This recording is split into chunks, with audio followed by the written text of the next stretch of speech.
Kay nadawat ko gikan sa Ginoo ang pagtulunan nga akong gitudlo kaninyo.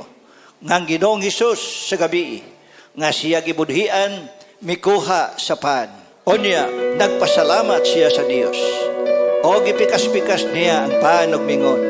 Mao kini ang akong lawas nga alang kaninyo. Buhata kini aron sa paghandog nga nato. Human sa panihapon, gikuha niyang kupa mingon. Mao kini ang kupa sa bagong kasabutan sa akong dugo. Matang inom ninyo ni buhata sa paghandog nga nato. Kinsa man ako, ikumpara kanimo, nga dili mapakyas. Bisan kanus amo pasaylo ka.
o unya mo kaon sa pan o mo inom gikan sa kupa.